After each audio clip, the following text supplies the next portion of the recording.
அமெரிக்க டாலருக்கு good bye சொல்ல தயாராகும் இந்தியா. ரிசர்வ் வங்கியின் அட்டகாசமான யோசனை.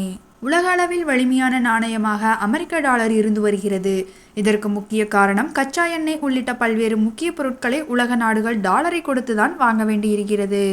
எனவே பல்வேறு நாடுகளும் தங்களுடைய நாணயத்தை கொடுத்து டாலரை வாங்கி பின்னர் அந்த பணத்தில் கச்சா எண்ணெய் உள்ளிட்டவற்றை வாங்க வேண்டியிருக்கிறது.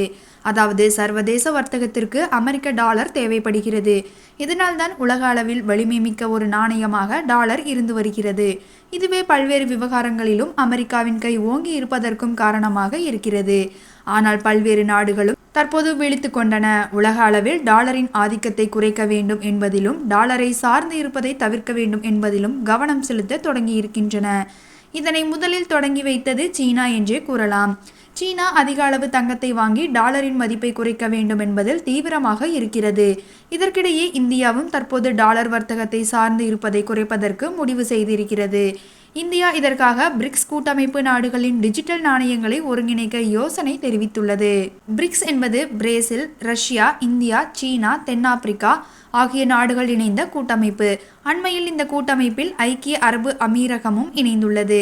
இந்த பிரிக்ஸ் நாடுகளின் டிஜிட்டல் கரன்சிகளை ஒருங்கிணைப்பதன் மூலம் இந்த உறுப்பு நாடுகளுக்கு இடையிலான வர்த்தகம், சுற்றுலா தொடர்பான பரிவர்த்தனைகளை எளிதாக மேற்கொள்ளலாம் என்றும் டாலரை சார்ந்து இருப்பதை குறைக்க முடியும் என்றும் ரிசர்வ் வங்கி பரிந்துரை செய்துள்ளது. அமெரிக்க அதிபர் டொனால்ட் ட்ரம்ப் இந்தியா, சீனா உள்ளிட்ட நாடுகளின் மீது கடுமையாக வர்த்தக போரை தொடுத்திருக்கிறார். இந்திய பொருட்களுக்கு 50% வரி விதிப்பை விதித்திருக்கிறார். இதுவரை இந்தியாவுக்கும் அமெரிக்காவுக்கும் இடையிலான வர்த்தக ஒப்பந்தமும் முடிவாகவில்லை. இந்த சூழலில் ட்ரம்பின் வரி விதிப்பு கொள்கையால் பிரிக்ஸ் நாடுகள் கடுமையாக பாதிக்கப்பட்டுள்ளன.